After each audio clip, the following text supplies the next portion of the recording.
as soon as that goes through, and we are live. So all that to say, I enjoyed the game at Arlington. I hated the drive. I'm very, very old, and by the time we got back Saturday, I was tired. But anyway, missed my great story about Arlington because I screwed up the entry for the 422nd consecutive time. It was a great story, and so now we're going to make it a mystery to everybody. But glad to be here. Week number 54, a sluggo. Weather's great here. Got some boxes. I did it wrong again in the back. You're doing all right. You just had a great trip with Parker. We got a good show ready to go for everybody this week. Yeah, coming up shortly will be Dylan Callaghan-Croley, who has a podcast called CFB 365. I've been talking with him offline. He's a member of the Football Writers Association of America, so he's way out of our league. But good guy, great podcast they have. They're a little more serious than we are, but that's okay. We need some seriousness in our lives. I mean, you've got a lot sitting in boxes behind you, but we need a little bit more seriousness on the show. And speaking of which, Clemson picked up 2 4-star commits since we last talked. We had an idea they were going to commit to Clemson, and they certainly did. Sherrod Colville and Toriano Pride, both in the defensive backfield, committed to the Tigers, and that was the good news. Now, since then, we've had, as Clemson fans, a pile of not so good news. It appears that Travis Shaw is moving in other directions, trending towards Georgia and perhaps North Carolina. And it looks like I even saw some talk online of Clemson moving on from Travis Shaw. But also there was news that DJ Wesselak, who appeared to have a great time at Clemson when he visited, and some thought he was on the verge of committing. Now it looks like he may delay his commitment, which is not good news for Clemson. So the Tigers are struggling a little bit, even after getting the 2 4-stars. I named this show the panic button because I haven't pressed that panic button yet, but my hand is like over the panic button.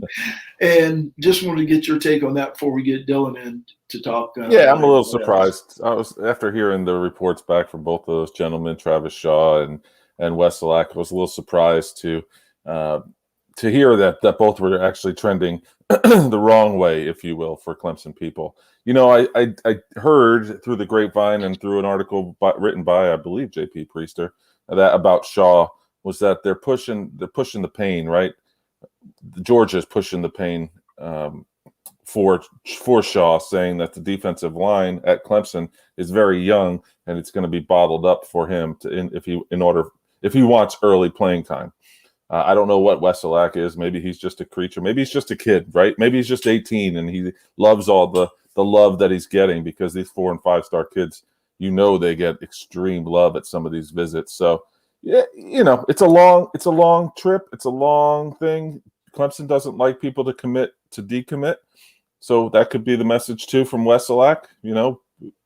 Maybe that can be seen as a positive, in that, if you're going to commit to Clemson, you better be committed. It's a marriage. It's not, you're not just dating in 6th grade or something like that. So it's a long trip. I'm not panicked by any stretch of the imagination. There's more names in the bucket, more names that probably you and I, and even maybe JP doesn't even know, but I think Clemson will be just fine in the end. So losing a 5-star after losing Jalon Walker to Georgia and perhaps losing Travis Shaw to Georgia doesn't concern you? Oh, yeah. There's no doubt that it's concerning, but I think Clemson will pick up the pieces, lick its wounds, and keep moving. This coaching staff has earned a lot of respect from me in that fashion. They miss on some guys, and here comes another guy that we got a running back named ETN because Cordarian Richardson got let go of his commitment. So, they've built up some good quality equity with me personally, and I think a lot of the fan base that you can't necessarily. Obviously, the numbers are down, right? And you want to panic, and all signs are pointing to panic. But I tend to be more on the positive side of things, and thinking that they're smarter than me when it comes to recruiting. They're smarter than me probably when it comes to just about anything. But I think they're going to be okay. You hate to lose a 5-star, right? I think 10 years ago, 12 years ago, yeah, I'd probably have to change my drawers. But in this case, you still don't like to lose them. But it's not final yet, so you never know. You never know. Got to get them back on campus, maybe. It seems like it's final when JP's saying that it's not good. But we'll see. We'll see.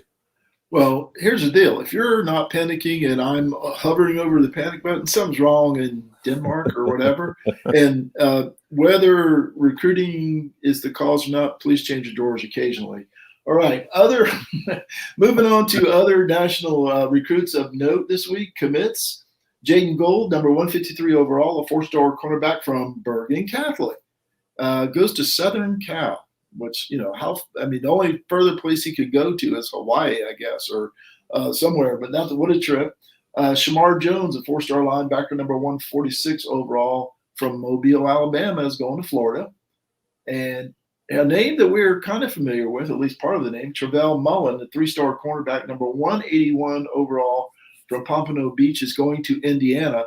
This is the second Mullen brother in 2 years. They all play in the defensive backfield to end up at Indiana.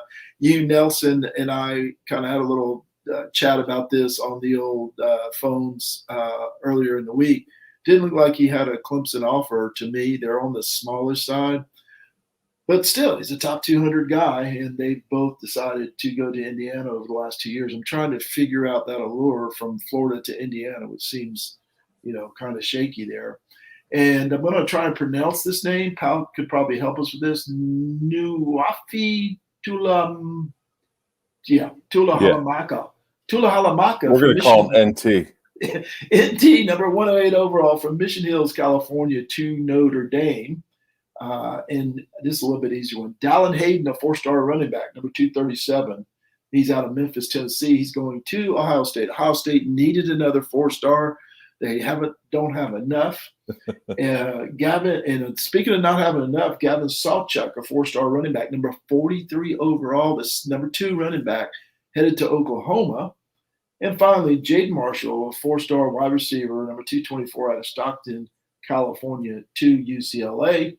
And the only decommit of any note that I saw was Isaiah Centegna, or Centegna, I'm not sure how you say that, a 4-star wide receiver, number 226 from Fayetteville, Arkansas, decommitted from Texas A&M. And the reason I bring this one up is because I saw this is somebody that Kate Klubnik is keeping in touch with on Twitter, shall we say.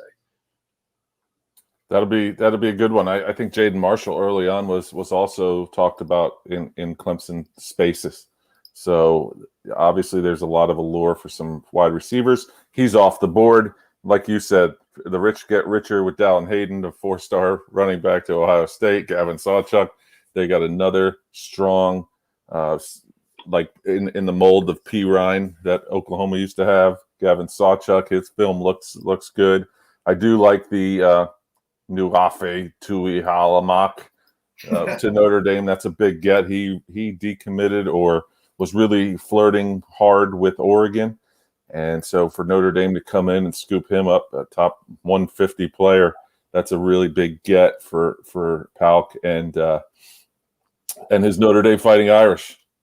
Thanks, Uncle John. Yeah, he's wishing you well. I'm in touch with our guest here. I'm hoping he'll be joining us any minute now. Notre Dame is doing a really good job now. Palk, this is your Irish Minute. They're number 2 in the latest ratings that I saw, and I just checked that this afternoon. So that is up to date. They're right behind, well, not right behind Ohio State. Nobody's right behind Ohio State. But really good job by the Irish. So maybe what was that effect that Palk was talking about? The Freeman factor. Freeman factor. How quickly I forget, right? Well, you're supposed to know who the defensive coordinator at Cincinnati was for the last 3 years, right? No doubt.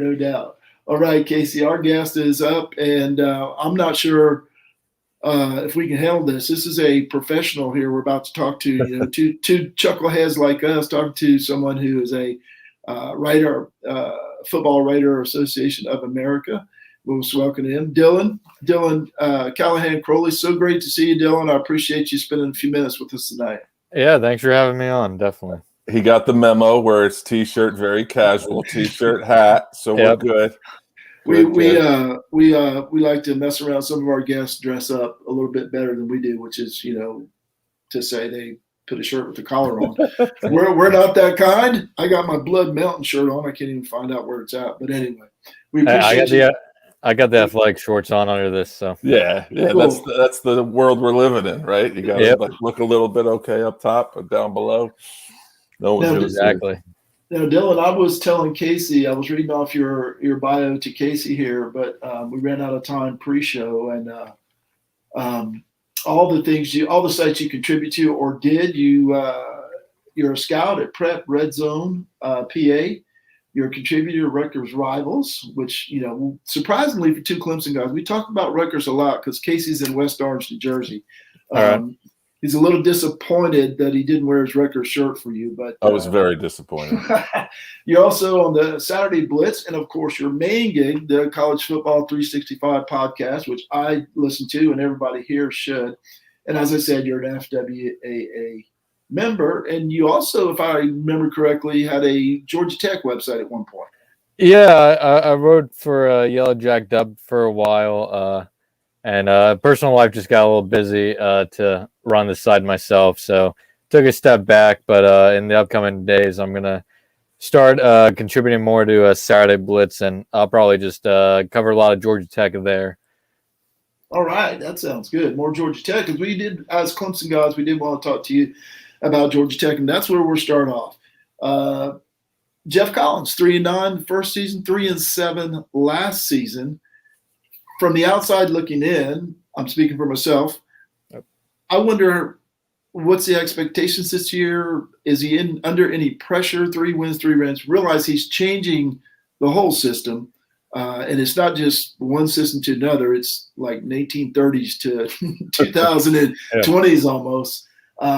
The recruiting went from 50th in 2018 to 27th in 2020 to 47th, which was 11th in the ACC in 2021. Now they're sitting at 45th for 2022. Any pressure on Jeff Collins this year, and what's the outlook for the season? Yeah, I think pressure-wise, there's more pressure from inside the fan base than there is coming from the outside the fan base. I think nationally, people will probably expect this team to maybe push that 4 or 5 win mark if everything goes right.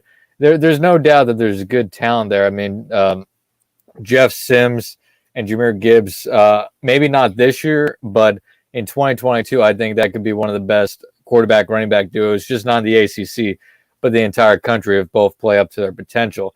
But that's also a big if. But heading into this season, I think inside the fan base, the expectation is from the reasonable fans, probably along the 4 to 5 win mark. But there's definitely a lot of fans that think they should be vying for a bowl bid this season, which, looking at their schedule, I think is going to be tough. But if everything goes well and Jeff Sims takes a big second-year leap, I think it's possible. But it's going to come down to that defense. The defense, we thought that's what would be improving most under Jeff Collins because his track record is phenomenal there. But these first 2 seasons, the defense has definitely been lacking in Atlanta, to say the least.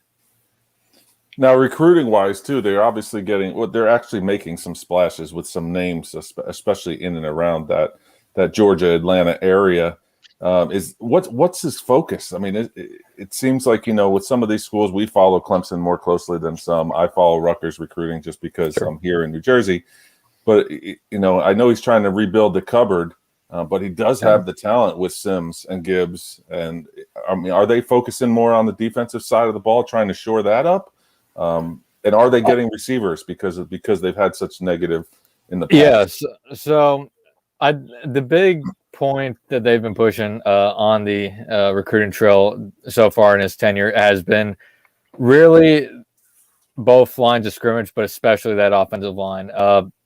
As we all know, the offensive line under a triple option offense aren't exactly fundamentally sound when you're talking about any other football scheme. And that offensive line struggled the first year under Collins. It made some progress last year, and I'm expecting it to take another sizable jump this year, but they've been really focusing on getting Power 5 size at that offense on the offensive line throughout. And also, I think versatility. They like guys who can move around if needed, plug and place where you need. And that's really everywhere, I would say.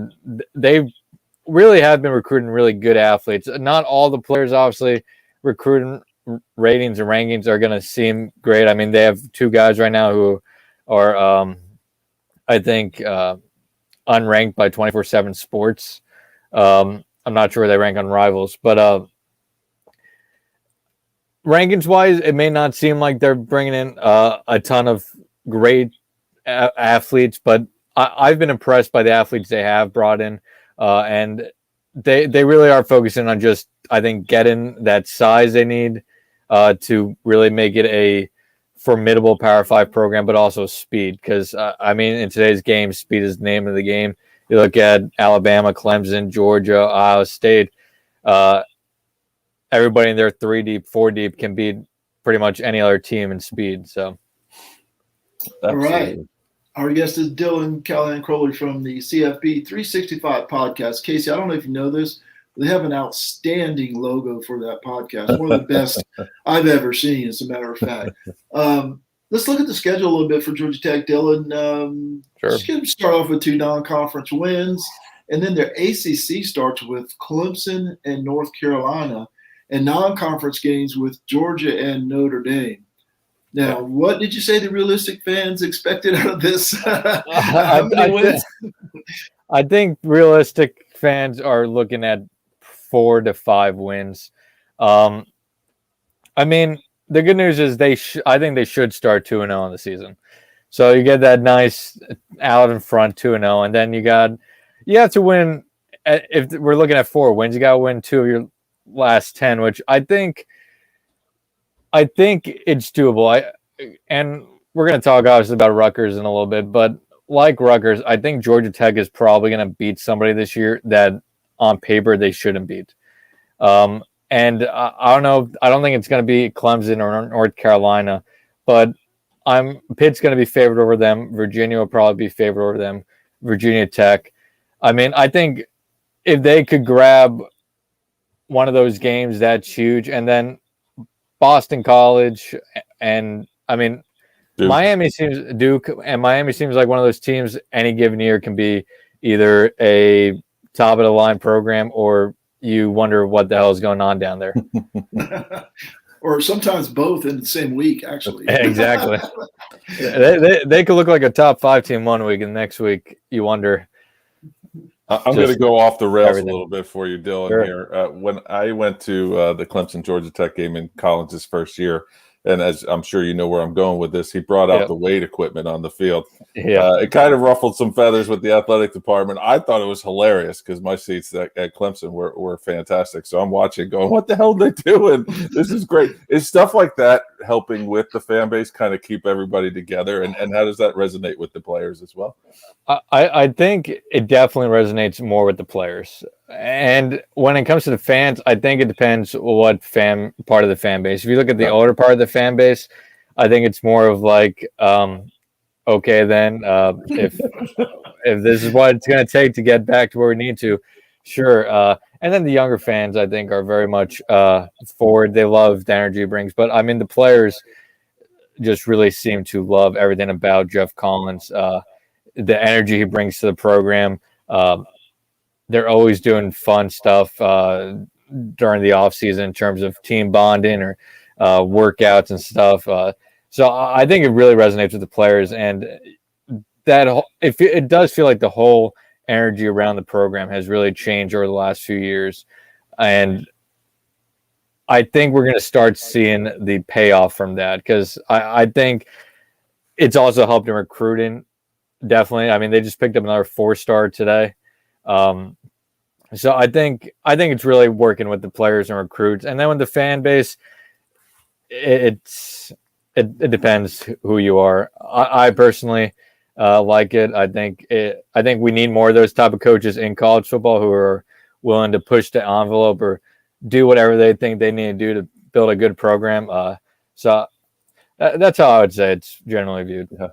And if you think about it, here we are 2 years later, and we're still talking about it. Oh, right? I thought it was hilarious. Yeah. So I'm older dude, and I was kind of one of those guys sitting up there saying, what in the heck is this dude doing? And that's Bush League. But no, looking back, big deal. As long as they don't tear the field up and somebody get injured. Exactly. That's kind of where I'm at. So, all right. And you had some great points, Dylan, about the schedule. When I was just looking at the quote sure losses, and who knows really, but I was looking at the sure losses and looking at the tough angle and not thinking about the Syracuses of the world, the Boston colleges, and there's opportunities there for Tech to get some wins this year. I'm intrigued to see what happens to them this year. There was years and years and years, as you know, following Georgia Tech and writing about them, that the Clemson Georgia Tech game was, you never knew who was going to win that any given year. It hasn't been that way, obviously, in the last few years, and frankly, we need some better teams in the ACC. Not to go off on that topic again, but my favorite game in Clemson history before the latest run was the 2001 Georgia Tech Clemson game with Woody Dantzler in overtime. It was just back and forth the whole game, and yes, Clemson won it, but it wouldn't have mattered that day. It was just a fantastic game. So yeah, we used to go down there all the time for the Thursday night games at Georgia Tech. It was just always an electric atmosphere between those two clubs. So it'd be nice to get that back. And I love Jeff Sims. I think I'm so happy to get him on the field last year, watch him as a freshman, let him make his mistakes, because I think, like you said, he's going to pay dividends in a year or two. Yeah, he really, from where he started last year, because it got ugly after that first game. He was, I think in Syracuse, that was a game where he really looked like a freshman. And early on, you could tell that the speed of the game was really getting to him. But the steps he took just in the middle of that season, and which I take more out of that because of the COVID season. That wasn't a normal season. So the fact that he was able to make those steps in a season that he couldn't practice like he would be able to during a regular year. Right. They had limited practice, and just all he really had to go off probably was film and a little bit of practice as much as they could. And he took some giant steps during the middle of the season. So I'm excited to see where he is starting out this season, because if he takes the steps they think he could take this year, I think this team could maybe push for that 6-win mark, but I also think that it may just be asking a little bit much out of him. Well, I'll counter Casey and say one of my least favorite trips to Atlanta was the Deshaun Watson injury and the Cole Stout throwing 2 touchdown passes to Georgia Tech defensive backs in a hurry. All right, let's move on to talk about two of you guys' favorite team, Rutgers Scarlet Knight. They've been a little resurgent in the recruiting under Greg Schiano. They're currently 7th overall. Now, hold on, everybody out there listening, not 7th in the Big Ten, 7th in the nation, according to the 247 rankings, and they're 2nd in the Big Ten behind Ohio State. Unfortunately, that's not a close race. Ohio State is far and away ahead, not just in the Big Ten, but in the national rankings. And they've signed a top 100 player and 4-star quarterback Gavin Wimsatt. You can correct me on that, Dylan. I'm horrible with the recruit's name. And the recruiting has improved from 65 to 61, 41st, and now they're 7th, as I said. 2 years ago, they were 2-10. Last year under Schiano, 3-6, and 3-6 in the Big Ten. What's your overall take on the Scarlet Knights, their recruiting, their prospects for the season ahead, Dylan? Sure. Well, first of all, in terms of pronouncing names, I am not one to correct. You fit right in. You're a third wheel. I don't know if you've heard some of the episodes we've done, but I don't even try with DJ's last name. I just call him DJ. It's funny. DJ, when he's on the team throwing touchdowns, you learn that real quickly. Exactly. Ungalale. Very easy, very easy. Anyway, go ahead. I'm sure I'll get it when we're talking about Heisman's in the middle of the season.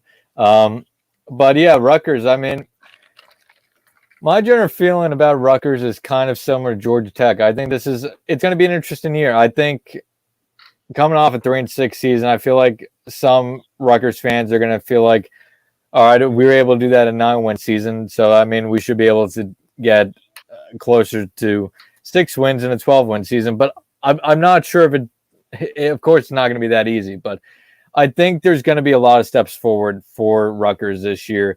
But like Georgia Tech, it's all going to come down to that defense. The offense took great strides forward last year, but the offense took great strides forward, but the defense just got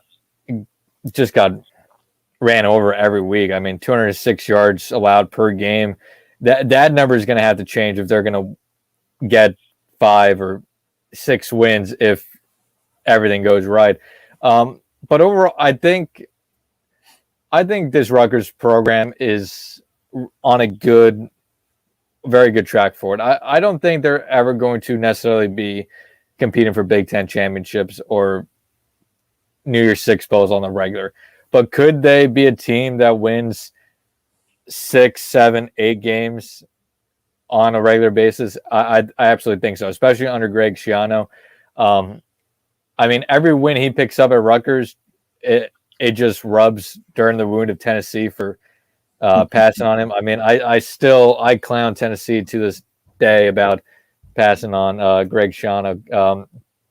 I think he's been doing a wonderful job at Rutgers, and what he's done on the recruiting trail is truly phenomenal considering where they were just 2 years ago, where they are now.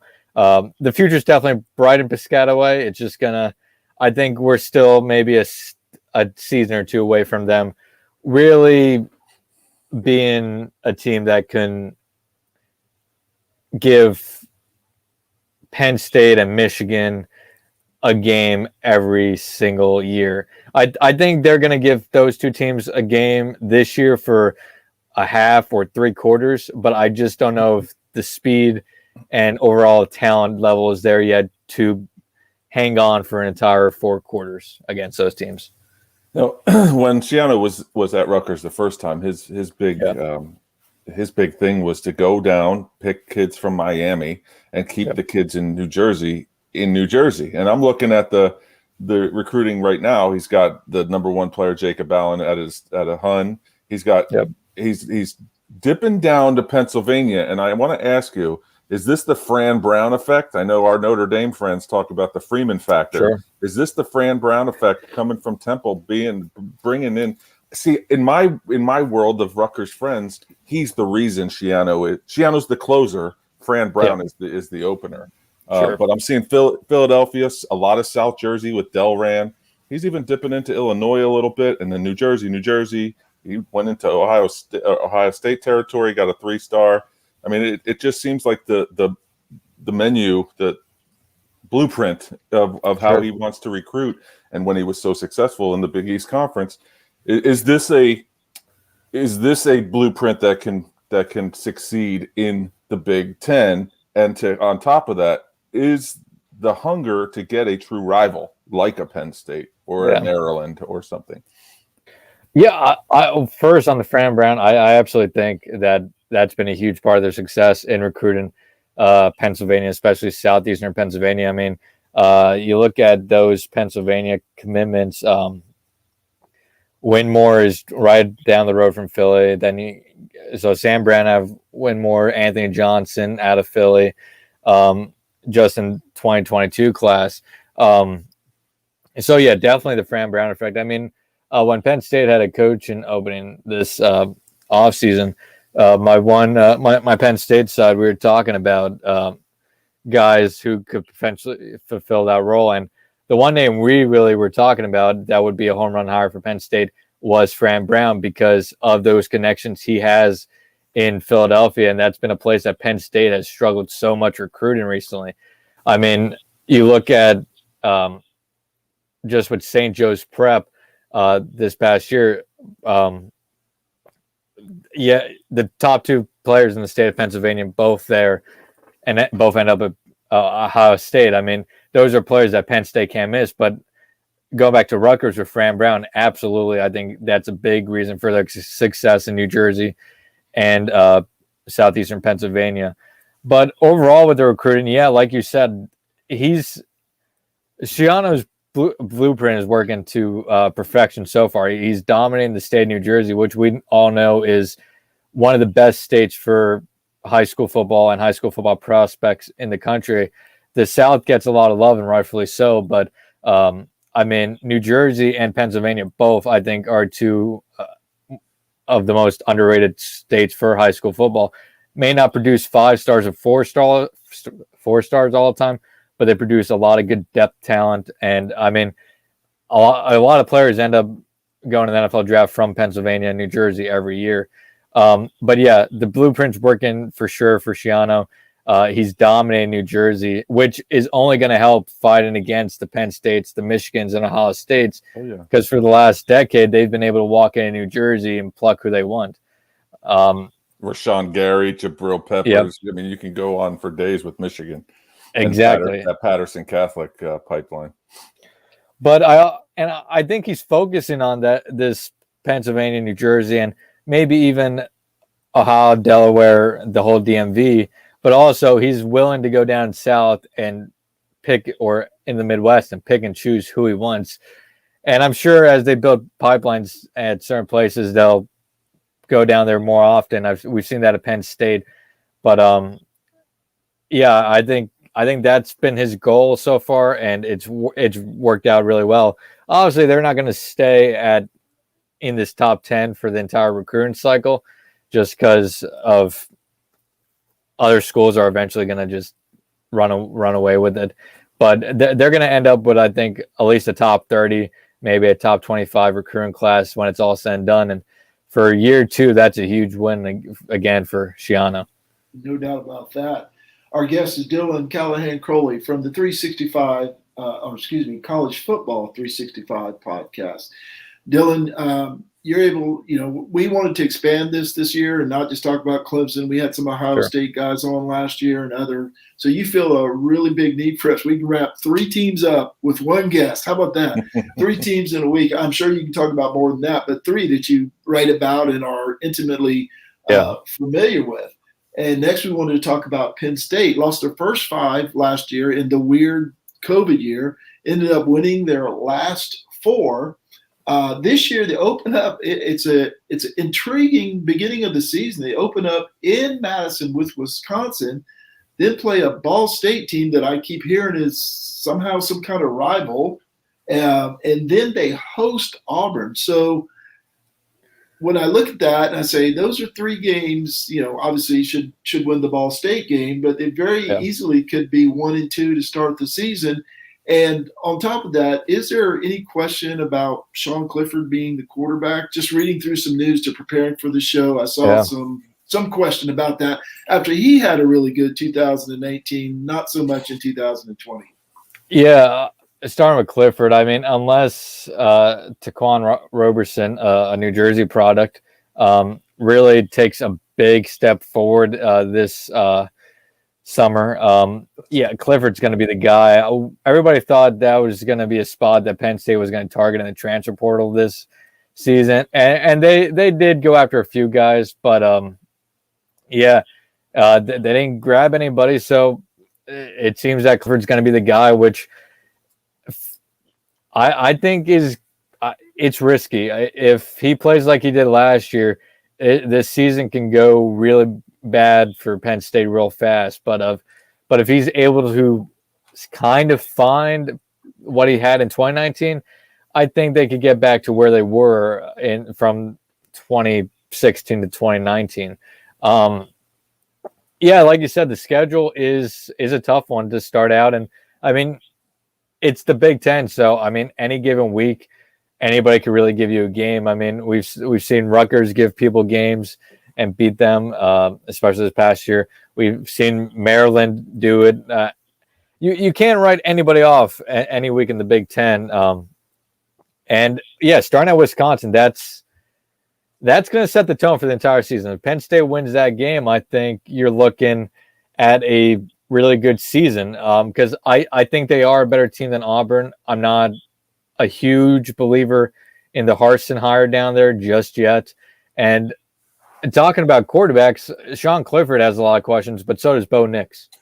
And I mean, No doubt. But all we heard for 2 years was Bo Nix was supposed to be the savior of Auburn football, and here we are entering his likely last season in college football. And I mean, the program may be in a worse place than when he got there, depending who you ask. So I think they beat Auburn, but that's also a game that they could very well easily lose. So I think if they lose to Wisconsin, you're looking at 8-4, 7-5, because you lose that, and then if you lose Auburn, I mean, it's going to be hard to bounce back and beat Indiana, Iowa, Ohio State. I mean, Maryland's not going to be a pushover. Michigan is kind of like Miami. They could one week look like a top 5 team. The next week, you wonder if they should just burn the entire program down and start over. And then Rutgers and Michigan State always play Penn State really hard. I mean, that's something I didn't say about. That's something I didn't talk about with Rutgers. But like Rutgers, the last few years, even when Penn State was winning 10 games, going to near 6 bowls, they always played Penn State real hard. And Penn State played really sloppy those games. And I think that's not just Penn State being sloppy. I think that's partly Rutgers playing some really good football and having some good tenacity going up against a team that they know if they want to take the program to the next level, they have to start beating the Penn States, Michigans, and all those. But going back to Penn State, those the Wisconsin, Auburn will set the tone. If they lose both those games, it's going to be a bad season. If they split them, which I think is most likely, I think you're looking at 8-4, 9-3. It's going to be hard to beat Iowa on the road and then 2 weeks later turn around and play Ohio State and Columbus. I didn't even talk about Indiana. I don't think Indiana is necessarily going to be as good as they were last year, but they're still going to be a very good team. They will be forever under Tom Allen, most years at least. And the so yeah, I mean, I think with Penn State, the floor we're looking at is 7-5, ceiling 10-2, but I think all likelihood it's probably a 9-3 season. Now, what record puts Franklin's head on the chopping block? I think it would have to be the 7-5. 7-5 would get the fan base warm, especially after last season, and then 6-6 or less would put him, I think, on a pretty warm seat heading next year. But I think right now, unless everything goes terribly wrong, he's probably in a pretty safe position at Penn State. Because I mean, outside I think the problem with Penn State right now is James Franklin is a great recruiter, but game day is definitely his biggest weakness. We've seen him and the coaching staff choke away multiple games, whether it's play calling or clock management. But at the same time, he's still one of those top 15, 10 coaches, depending who you ask, in college football. And I think he's top 10. But so if you fire him, I think the only way you fire him is if you know you can get somebody better. And I think the only person that would be even around there that you could probably get if you offer him a ton of money would be Matt Campbell. And that's going to be a guy that everybody at a top program wants to go after in the next few years. So I think it's going to take I think, at least 2 more bad seasons for him to get a hot seat. So I think unless they really go terribly wrong this year, I think he's probably safe.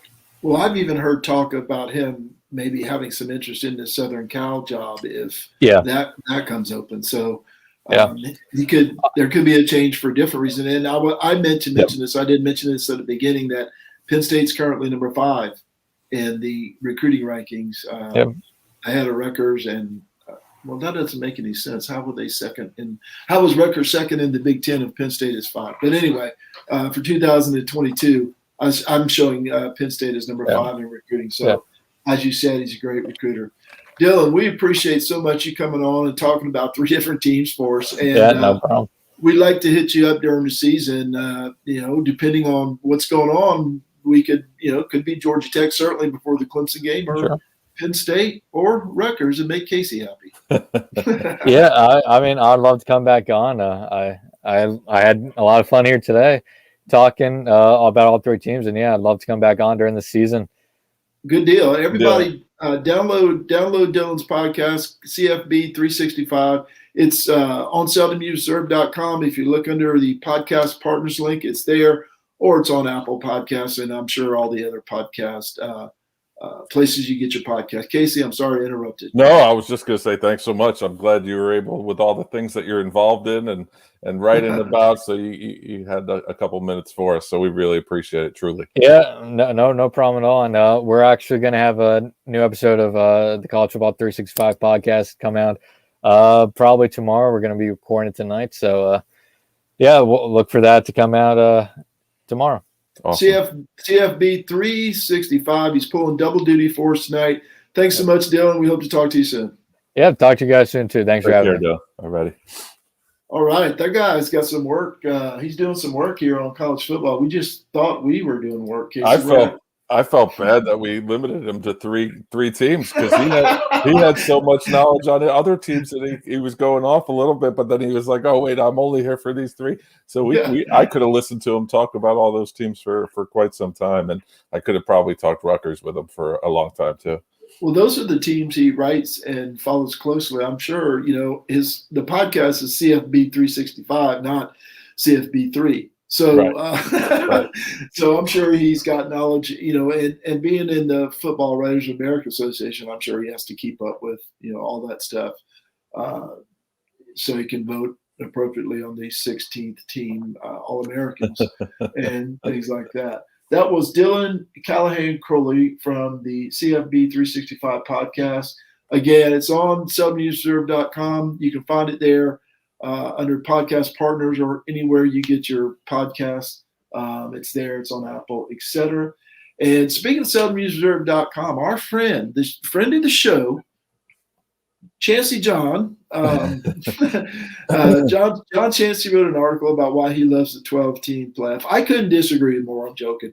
I can disagree with it. I'm not a big fan of it because I think it gives the SEC entryway to 5 or 6 or 7 teams, or how many ever ESPN wants in there.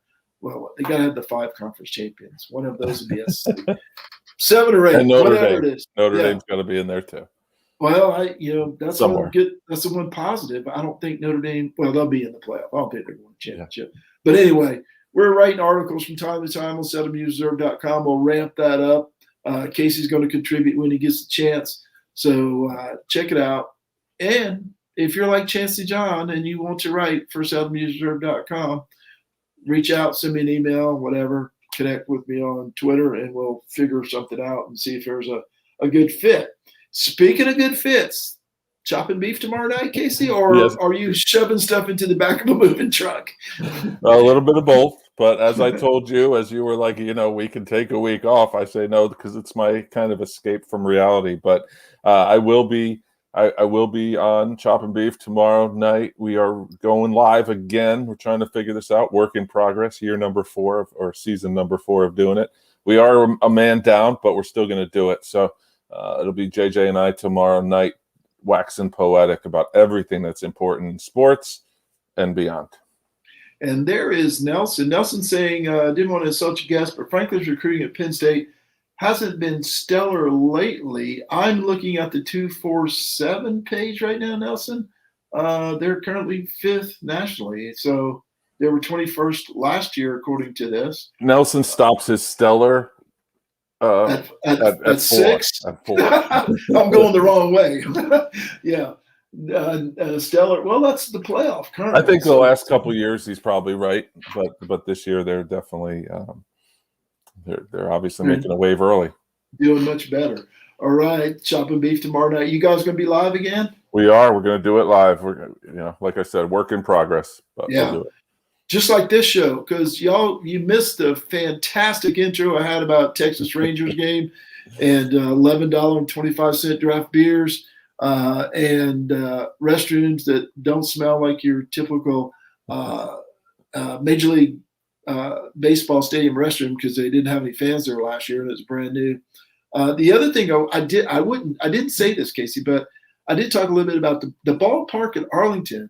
It's really strange because Globe Life Field is on one corner, and literally on the other corner is the ballpark at Arlington, dark. It's still there. I mean, it's just sitting there. It's not a parking lot. It's still there. And I'm like, that is the weirdest thing in the world. You see this stadium, it's cheap, $500 million stadium sitting there empty next to the $1 billion stadium.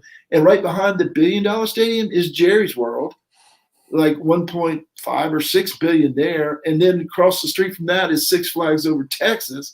It's just, but it was really bizarre to see the ballpark at Arlington dark next to, and don't tell anybody, but I sent you that picture of the Texas, the T on the outside. The place is like a barn. It looks like a barn, a huge barn. But anyway, it was bizarre to see the ballpark at Arlington sitting there in the dark, shelved after 20 years.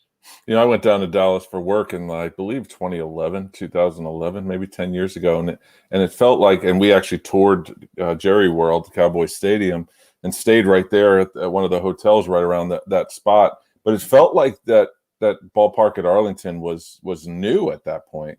So the fact that I'm picturing it, because I know exactly what you're saying, with Six Flags over on one side, the ballpark over there, the Jerry World, and then there were some hotels that were back and nearby, that there's now a new stadium there. It's baffling to me trying to think about it, but it is. And it was weird because it was dark, and we were going to a Texas Rangers game, and it was just dark. And what's Houston saying? I think he's saying they're saving the ballpark at Arlington for the U.S. Oh, yes. But it was weird. Jerry's World was there, and that thing dwarfs both of those things put together. Both of those stadiums put together. But anyway, Casey, now you've done a really good job. Would you do the thank yous?